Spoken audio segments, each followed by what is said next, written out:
Malinaw na talaga ngayon ang balak ng Lakers na putulin ang koneksyon nila dito kay Lolo Bron. Ang franchise ay nakapokus na sa long-term rebuilding para kay Luka Doncic. Malinaw na nasa transition ng araw papunta kay Luka ang Lakers bilang center of franchise.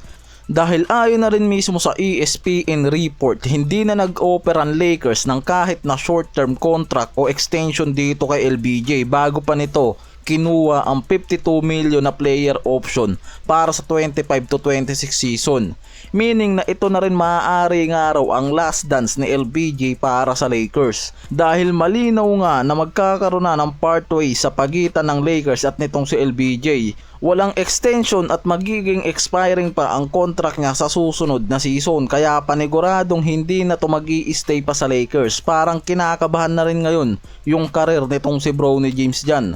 Ang plano ni LBJ ayon na rin mismo sa agent niyang si Rich Paul mag-content pa 1 hanggang 2 season para sa championship title. Pero ang Lakers malinaw na sinasabi ni Rob Pelinka na nakapokus na sila para sa future ng team, dahil makikita mo naman talaga sa nagiging movement ng mga to mula sa 2 years deal na binigay nila kay DeAndre Ayton extension contract ni Hayes, at nag-add pa sila ng isang elite scorer na si Jake Larabaya na pwede nilang gamiting kapalit kung sakaling magdesisyon din itong si Reeves na umalis kasabay ni LBJ, dahil nakikita nila na sobrang loyal itong si Reeves dito kay Lolo Bron. Kaya malinaw na bumubuo na talaga ng foundation ng Lakers sa paligid na nitong si Luka. Parang ang naiitsapwera na yung Lolo Bron natin ngayon. Dahil kahit naman nga raw sa pag-trade ni AD walang idea itong si Lolo Bron, sinundan pa yan mismo ng pagbenta ng franchise ng Lakers kay Mark Walter, wala nga raw tong idea din.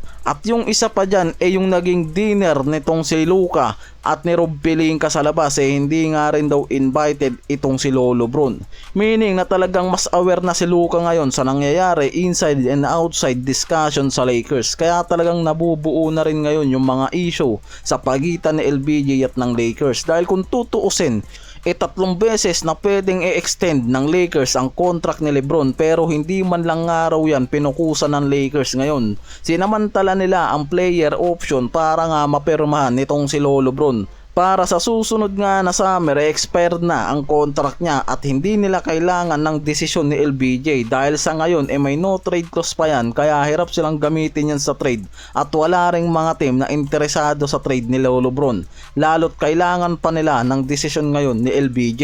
Kaya ngayon sa report malinaw talaga na wala kay LBJ ang inner core na ng Lakers since nang makuha nila itong si Luka Doncic, at minabadali na rin nila talaga ngayon ang pag-alis ni Lolo Bron at tapusin na lang ang player option niya para nga sa susunod na season. Sa mga report ngayon pwede nang pumasok sa LBJ sa buyout kung pipilitin itong umalis at hindi na tapuson ang player option niya sa Lakers. Magiging paborto kay LBJ ang buyout contract dahil sa laki ng player option nito ngayon mahihirapan talaga yung mga teams na makuha siya sa Lakers, dahil wala na rin namang may gusto nga raw maglabas ng malaking halaga o mga asset o draft picks para sa trade nitong si Lolo Bron. Bihira na ngayon yung mga teams na susugal sa 40-year-old na superstar, even na sobrang consistent pa rin ang performance at averaging nito sa Lakers.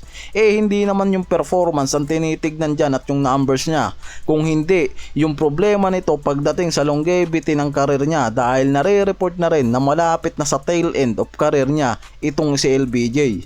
Kaya may mga interesado pa rin naman nga na mga teams makuha itong si LBJ, pero sa buyout lang, tulad nga nitong Dallas Mavericks, Knicks at Cavaliers mga parikoy na nagpapakita ngayon ng interest kay Lolo Bron.